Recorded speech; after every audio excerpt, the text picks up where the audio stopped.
இந்த சங்கீதம் 34:15 வாசிங்களா. கர்த்தருடைய கண்கள் நீதிமான்கள் மேல் நோக்கமாயிருக்கிறது. கர்த்தருடைய கண்கள் நீதிமான்கள் மேல் நோக்கமாயிருக்கிறது. அடுத்தது அவருடைய செவிகள் கூப்பிடுதலுக்கு திறந்திருக்கிறது. அவர்களுடைய கூப்பிடுதலுக்கு அவருடைய செவிகள் என்ன செய்தான்? அது 17மா நீதிமான்கள் கூப்பிடும்போது அவர்களை அவர்களுடைய எல்லா உபத்திரவங்களுக்கும் அப்புறம் 19 நீதிமானுக்கு வரும் துன்பங்கள் இந்த 3 பகுதி வாசித்திருக்கோம். 15, 17, 19 மூணுலையுமே சொல்கிறாரு நீதிமான்கள் மேல் நோக்கமாக இருக்கிறேன். அவங்களுடைய கூப்பிடுதலுக்கு என் செவிகள் திறந்திருக்கு. நீதிமான் கூப்பிடும்போது கர்த்தர் கேட்டு எல்லா உபத்திரவத்தையும் நீங்களாக்கி விடுவிக்கிறார். 17. 19 சொல்கிறாரு நீதிமானுக்கு வரும். அப்போ இதிலிருந்து என்ன புரியுது? நீதிமானுக்கு பிரச்சனை வரும், துன்பம் வரும், கஷ்டம் வரும், அப்படி தானே தோணுது. இந்த வசனத்தை படிக்கும்போது நீதிமானுக்குன்னா என்ன இருக்கும்? துன்பம். ஆமாம், எழுதி வைக்கப்பட்டாயிச்சுங்கிற மாதிரி தான் அதில் சொல்லியிருக்கிறாரு. ஆனால் இப்போ நீங்கள் அதை எப்படி புரிஞ்சுக்கணும் அப்படின்னா, ஆண்டவர் சொல்கிறாரு 1 பேதுரு 3ஆம் அதிகாரம் 13ஆம் வசனம் நினைக்கிறேன். நீங்கள் நன்மையை பின்பற்றுகிறவர்களானால் உங்களுக்கு தீமை செய்கிறவன் யார்? பேதுரு மூலமாக ஆவியானவர் கேட்குறாரு. பேதுரு எழுதுறதுனுடைய நிருபத்தில் நீங்கள் நன்மையை பின்பற்றுகிறவர்களானால் உங்களுக்கு தீமை செய்கிறவன் யார்? யோசேப்புக்கு அவங்க சகோதரர் தீமை செய்தாங்களா நன்மை செய்தாங்களா? சத்தமாக சொல்லுங்க, வாசிங்களா. ஆதியாகமம் 50ஆம் அதிகாரம்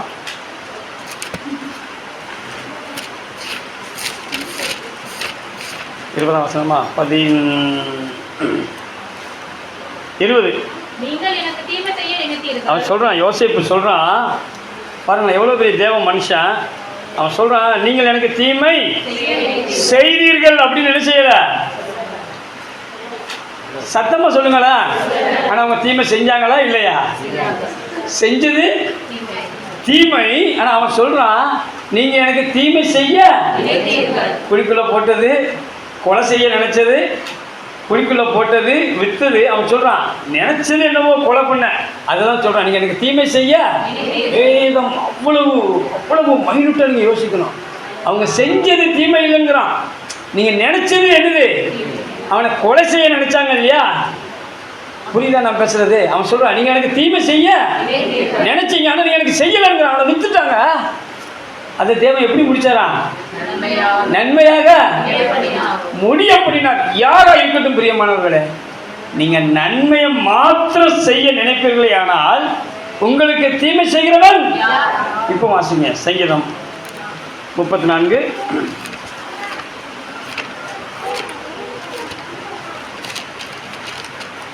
14, 15 வாசிங்களா.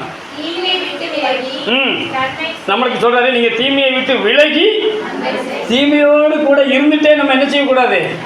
அப்படி செய்ய முடியும், அப்படி செய்ய முடியும். அதனால தான் சொல்றாரு தீமையை விட்டு விலகி நன்மை செய், சமாதானத்தை தேடி. இப்போ 16 வாசிங்க. தீமை செய்கிறவர்களுடைய பேரை பூமியில் இராமல் அற்று போக பண்ண கர்த்தருடைய முகம் அவர்களுக்கு அவர் எதிர்பார்த்துட்டே இருக்கிறாங்கிறாரு. யார் யார் தீமை செஞ்சாலும் அவங்களுக்கு தேவன் தண்டனை கொடுப்பேங்கிறார். அதான் இந்த இதனுடைய பொருள். தீமை செய்கிறவர்களுக்கு அவர் நான் தண்டனை கொடுப்பேங்கிறவர். ஆனால் எனக்கு ஒருத்தர் தீமை செய்வானால் தேவன் அதை எப்படி மாற பண்ணுவாரா? சத்தமா சொல்லுங்களா. நான் நன்மையை பின்பற்றுகிறவனா இருப்பேனே ஆனால் யார் எனக்கு தீமை செய்ய நினைச்சாலும் தேவன் அதை எப்படி மாற்றுவாரா? யோசிப்புக்கு மாற்றினாரா இல்லையா? இவங்கெல்லாம் வித்து போட்டாங்க.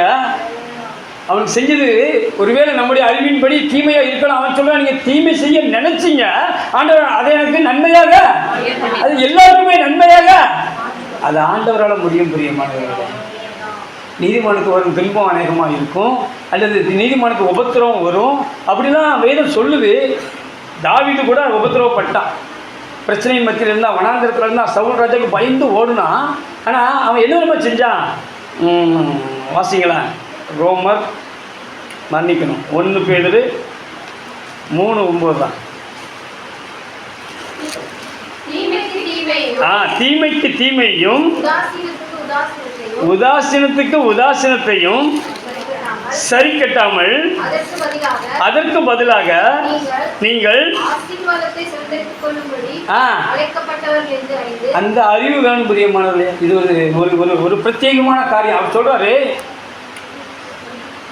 தீமைக்கு தீமையும் உதாசீனத்துக்கு உதாசீனத்தை 2 தான் எடுத்துருக்காரு. பழிக்கு பழி வாங்காம, அதான் நம்முடைய நடைமுறை வழக்கத்தில் பழிக்கு அப்போ வாய்ப்பு என்ன செய்யும், கிடைக்கும். தாவீதுக்கு கிடைச்சது, யோசேப்புக்கு கிடைச்சது. அவன் நினைச்சிருந்தா பழிக்கு பழி உபத்திரவப்படுத்தான். இதுதான் சமயம் வச்சு செய்யலான்னு இல்லையா, இப்போ வச்சு செஞ்சிருக்கிறான் யோசேப்பு தன்னுடைய சகோதரரை. அப்படியே அவன் உள்ளம் பொங்கிச்சான், அழுகிறதுக்கு இடம் தேடி போய் என்ன செஞ்சானா. நமக்கு புருஷனுக்கு ஏதாவது ஒரு கையில் மாட்டினா அல்லது மனைவி ஏதாவது தப்பு பண்ணி நம்ம கையில் மாட்டிக்கிட்டா, பிள்ளைங்க நண்பன் சகோதரன் நமக்கு விரோதமாக பாவம் செஞ்சவன், நமக்கு எதிராக நின்றவன், நமக்கு ஒரு பகையாளி கிடைச்சான் அப்படின்னா, அவனுக்கு ஒரு வாய்ப்பு கிடைச்சதுன்னா அவனை வச்சு நம்ம செய்ய மாட்டோம். அப்படி தானே நம்மளாம் வசனம் கேட்குறோம். வேதம் சொல்கிறது, அவன் பேர் சொல்கிறாரு, தீமைக்கு தீமையும் உதாசீனத்துக்கு சரி கட்டாதீங்கிறாரு. செய்யாதீங்க. ஒருவேளை உங்களுக்கு வாய்ப்பு கிடைக்குமானா நீங்கள் அவங்களுக்கு நன்மை செய்யுங்கள். நீங்க அப்படி நன்மை செய்கிறவர்களா இருக்கிறீர்கள், ஆனால் உங்களுக்கு தீமை செய்கிறவன் யார்? ஆண்டவர் கேள்வி எழுப்புகிறார். பிரியமானவர்களே, உங்களுக்கு நன்மை தான் வந்து முடியும். யார் என்ன செய்யட்டும், என்னை அழிக்க நினைக்கட்டுமே, நீங்க கவலைப்பட வேண்டிய அவசியமே இல்லை. நீங்க கவலைப்பட வேண்டிய, இப்போ வாங்க மடி சங்கீதம் 34 அவர் சொல்றாரு,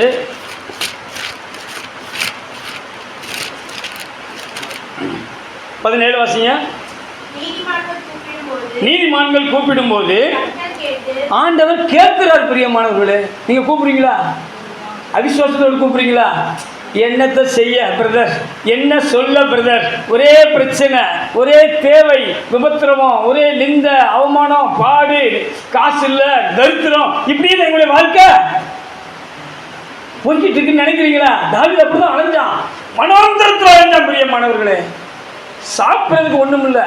ஆசாரியன்ட்ட போய் கேட்குறான், தேவ சமூகத்து அப்பம் தான் இருக்குங்கிறான். நாங்கள் விளக்கமாக இருந்தோம், 3 நாள் ஆயிடுச்சு, நாங்கள் அதை சாப்பிட, இன்னைக்கு புதிய அப்பம் வரும். நான் என்ன சொல்ல வரேன்னா, அவ்வளவு கஷ்டப்பட்டான். இதை ஆண்டவர் பார்த்துட்டு இருந்தார். அவன் சொல்கிறான், அவன் தான் சொல்கிறான், வேஷம் மாதிரி தான் சொல்கிறான்.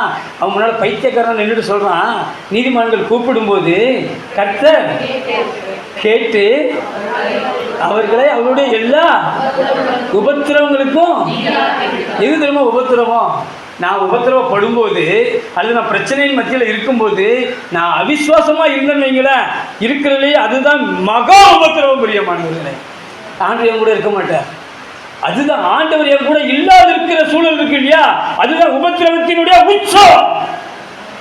அவன் சொல்றான், உபத்திரவத்தின் மத்தியில் கூட கர்த்தர் நம்மோடு கூட இருப்பாரானால் அந்த உபத்திரவனுக்கு உபத்திரவமாக.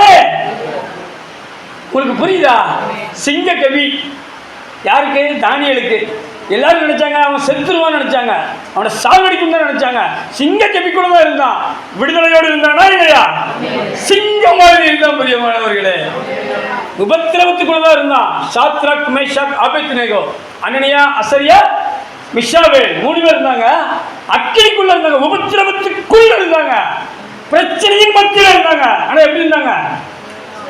விடுதலையா இருந்தாங்க. எத்தனை பேர் அல்லேலூயா சொல்றீங்க? உபத்திரவம் நமக்கு உபத்திரவமே. ஆனா நம்ம ஒரு காரியம் செய்யணுமா? தீமைக்கு தீமையும் உதாசீனத்துக்கு பழி வாங்கிறாதீங்க. அதுக்கு பதிலா நீங்க ஆசீர்வாதத்தை சுதந்திரித்துக் கொள்வதற்கு அழைக்கப்பட்டவர்கள் என்று அறிந்து என்ன செய்யணுமா? முடியுமா? எனக்கு துரோகம் பண்ணிட்டு எனக்கு பணம் தரணும், எனக்கு அவன் வந்து ரொம்ப இடைஞ்சல் பண்ணிட்டே இருக்கிறான்.